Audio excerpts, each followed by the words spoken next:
going on, everybody? This is Matt with That Jeep Adventure, and today we are with George, and we are not in Osyka. We're at his house here in Hammond. He's got a pretty cool shop here with a bunch of milling equipment, and he is going to show us how to make windshield wiper linkages for CJ. So what exactly are we going to be looking at today? The one we're looking at today is for the 69 to 75 CJ's wiper linkages that is completely obsolete. There are no new old stock pieces, and if you find anything used, well, it's used. The process starts ordering these 6-foot lengths of 3/8 OD 4130 chromoly tubing, and then I cut them, and the 69 to 75 long length winds up like this, and this is a short length from the motor to the driver's side pivot. Okay, so we saw up.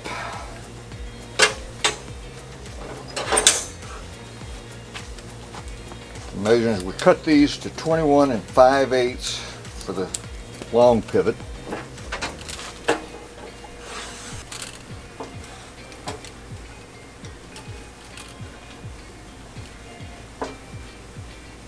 Normally I've got to stop, but since we're cutting one, I'm not going to worry about setting up the stop.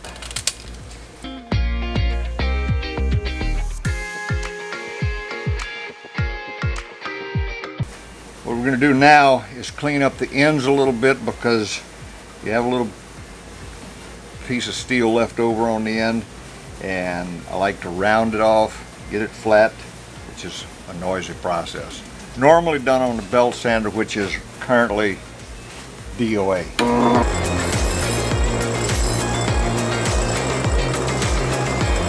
Before we can start tapping, got to clean up the inside of this, because it makes life easier on the tap. So it'll be burring on each end. Sometimes you can hear it coming out.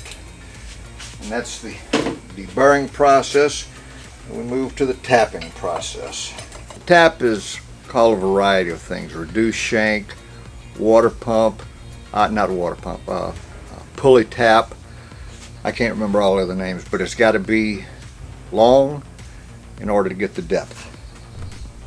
Liberal application of cutting fluid, because it is 4130, and that 2-flute spiral point cleans, pushes the swarf down, and makes the whole thing easier. Now, keep it from being a complete mess, piece of 3/16 rod, and this is the easy side. I spoke way too soon.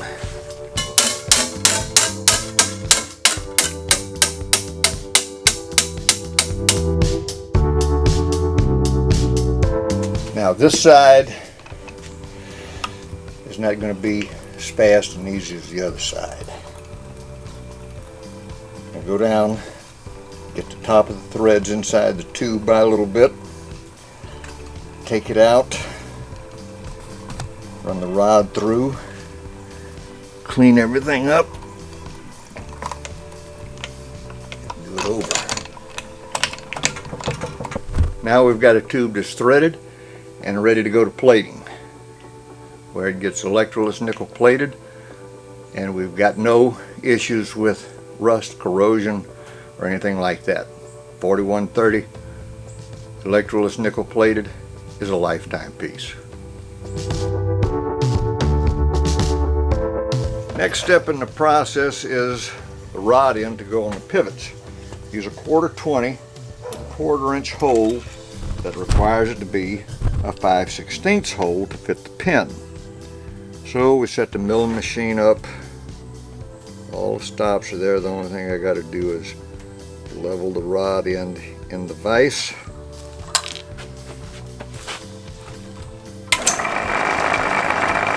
Normally I do use a little drop of cutting fluid, but since we're not doing a production run right now, just slow and easy.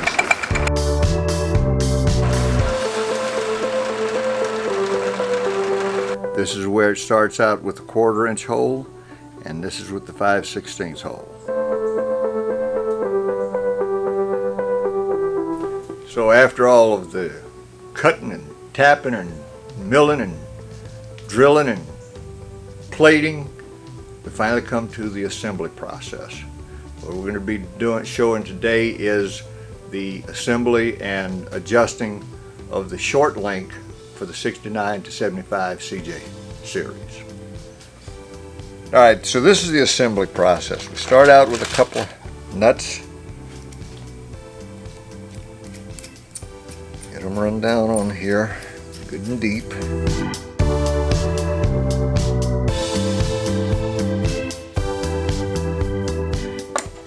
This piece of aluminum angle is my template, jig, fixture, whatever you want to call it, to set up the 69 to 75 short linkage, 69 to 75 long linkage, and the 76 to 86 short and long linkage. It's just a matter of moving them to the correct holes and go with it.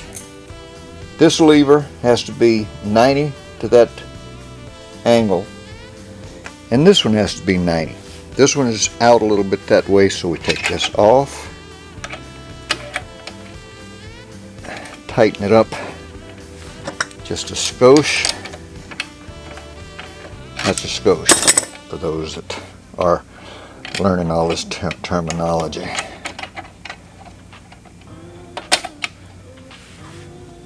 Here, that's very close. So the next thing is run the nuts down so they don't interfere, and then go, it's hitting here and it's just off that stop. So you counter check it by going this way. This end is landing on the stop, and this one's got the same gap that that had. So what that tells me is this one's 90 and this one's not. So I took up all that slack over here. This time we're going to take up a little slack on this side.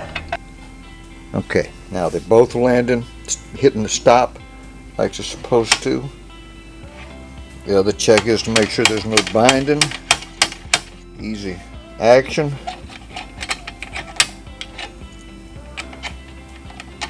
Roll it over, because this is not a thing where you install it directionally. No binding. The nuts. The trick of the matter is these will lock down pretty easy. Try and crank down on them. I'm really going to lock this thing down. You wind up twisting things just a skosh, and the rod ends want to bind. That does not bind. Comes off, flips over, and there's your wiper linkage. Same process for every piece of it. Each kit comes with a little packet of super lube synthetic grease that you put on your pivots. You're lubricated. You've got electroless nickel-plated tubing, stainless steel hardware, synthetic grease. You are set for a very long time, and it's all made in America. For the 69 to 75 models, you will need to order 2 of the 76 to 86 driver side pivots. This linkage is set up with the pins for the diameter, the 5/16 diameter. 69 to 75 driver side pivots had a small diameter pin that will not work with this linkage. So make sure you order 2 driver side pivots. The guys selling these have the kits, and that's why you're getting 2 driver side pivots. You can get these from Barney's Jeep Parts in Waverly, Ohio. He's got an eBay site. And from Russell in Beasley, Texas, his website is Vintage Jeep Parts. They keep all this stuff on hand.